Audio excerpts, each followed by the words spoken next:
Welcome. Good morning. Good morning. Or good evening, depending where you are in the Red world. Couch Conversations, episode 4, where the coffee's warm and the guest and the host is hard. And we're back at it. Well, I hope everyone is doing well. If I can find my words. And we are back again. You guys are so lucky. Back with some quick tidbits and tips. So I guess we were to talk about some common myths and beliefs around nutrition, fitness, and different things. Can't wait. And one of them, I want to hear it. we hear this so much, cravings. Cravings. So let's talk about cravings. What are those? And then so I guess there's a belief out there, and we see that a lot when we talk to people, that when this is really distracting. Okay. It's just like We can't both be crossing our legs at the same time. It's not good. It's messing with my brain function. So when there's a belief out there that, you know, people that have cravings, you know, they say, oh, I have a sweet tooth, or there's all kinds of sayings like, you know, I just can't have any control around food. I'm weak. I don't have willpower. I'm just not good, right? Which is a very negative, you know, I guess Way of looking at it? label. It's a negative label around yourself, around food and things like this. And this is very common around food. We see that a lot with people that are binge eating or struggling with food, emotional eating, all kinds of stuff.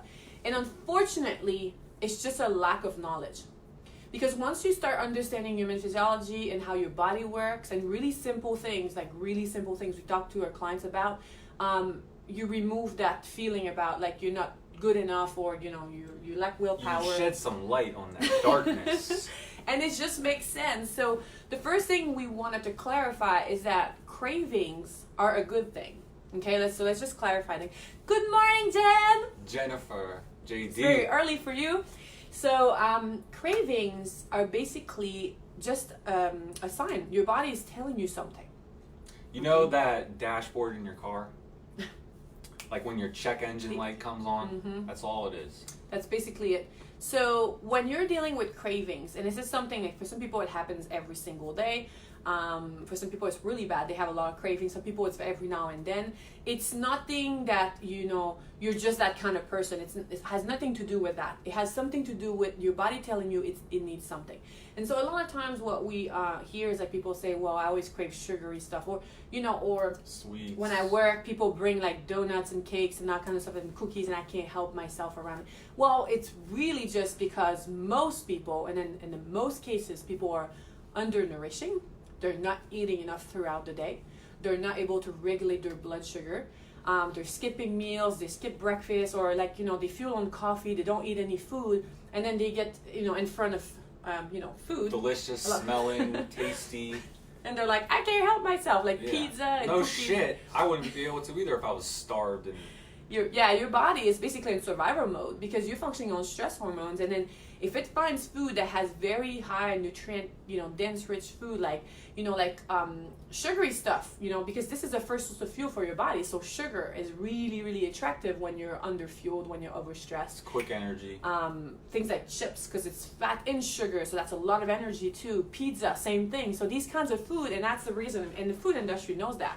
And that's why they design those kinds of food. They're calorically dense. Yeah, a lot of calories, you know, a lot of energy. Not necessarily good types of calories, but still, when you're underfueled and you're functioning under stress, this is the most type of attractive things that your body wants, because it just wants quick, easily absorbed energy because it's lacking energy and it's functioning under survival mode. Feed me, Seymour. Feed me. So the thing about cravings, and then so there's other kinds of cravings, you know, salt, sugar. Sometimes people crave chocolate, Pork things rinds. like this. There's different things we might be missing, like magnesium, enough salt in our diet, enough sugar, enough fat, whatever it is, right? But basically, like he said, it's just your body sending you a signal that, hey, I need something. I need fuel. Yeah. So if you are underfueled, that's the number one reason, because under eating causes your body to be in a stress state. That's it. Like, bottom line. She's cracking up. I don't know. Consistently I know. under eating. Yeah. Yeah. And so consistently under eating causes your body to be in a stress state. Because I'm funny. Yeah, that's probably why. And basically, when you can't regulate blood sugar, you're constantly Brain is functioning under crying out stress for love. hormones. See?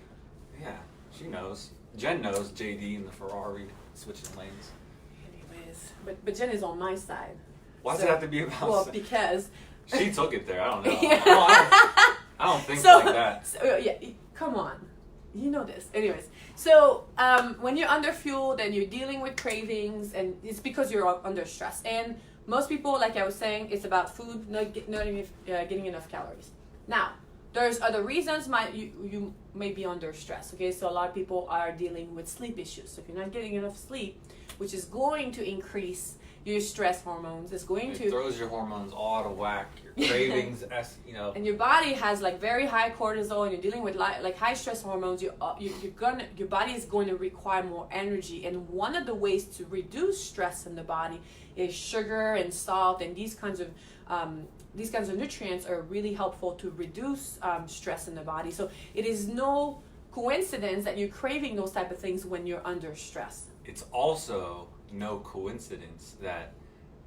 No. What? You're gonna say something stupid. No, I'm not. Okay. Let me finish. Okay.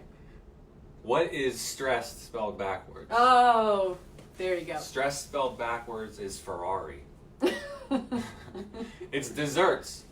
There you go. That's why you crave those That things. makes total sense. It's science.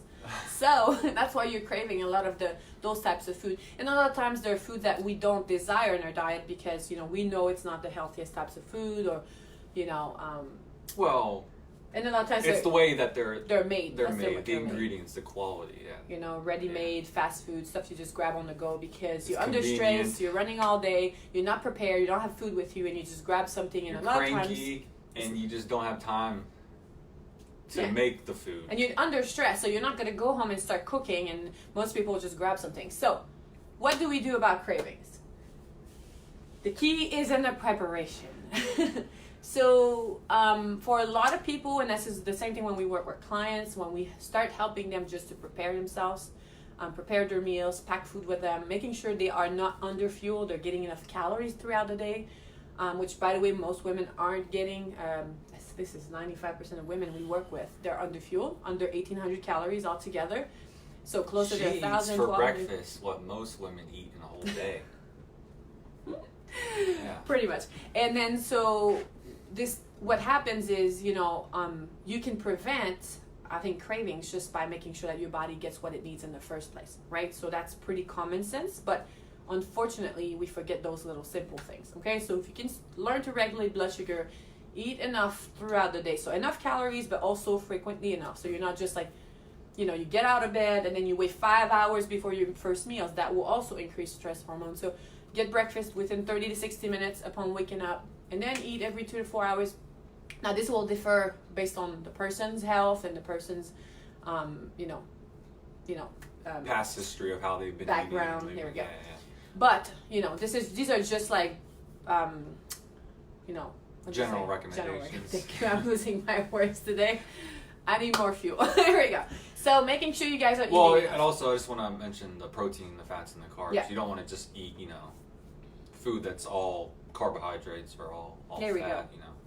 So another common things that can also cause cravings is when you have like imbalances in your macronutrients, right? So if you'll have a meal like, if you eat just fruits for a snack, well, fruits are recommended and they're great food. They're only mostly sugar. So, and if you don't balance them with proteins and fats, it's going to cause blood sugar dysregulation, which will lead to cravings down the line. So getting enough fuel, making sure you're getting enough protein, fats, and carbs all together, and you combine them at each serving, each meal, are some of the basic things you can do. Now, of course, getting proper sleep, proper recovery will make a huge difference on how you're dealing with food and stress. But the funny, interesting thing is a lot of times people are having trouble sleeping because they're not regulating their blood sugar in the first place throughout the day, so they're not eating enough, and they're not, Huh. That is funny and interesting. Isn't it? You called it. I'm telling you. So sleep and food, a big thing. The other things that you can do is just manage your stress properly. What is stress? That's another video topic we can talk about. We can talk about stress in a future video. Exactly. So managing your stress levels, there's there's so many things you can do. You can, use different techniques like meditation, proper breathing exercises, getting enough movement, getting enough sunlight, doing things that makes you happy. That's a big one. And it's also like how we perceive stress. And I think that's a big part of the external stress, right? The things that we that causes stress to us is how we react to What things. did Hans Selye say? Oh, tell me. You tell me. No, I'm I asking. forget. What did he say?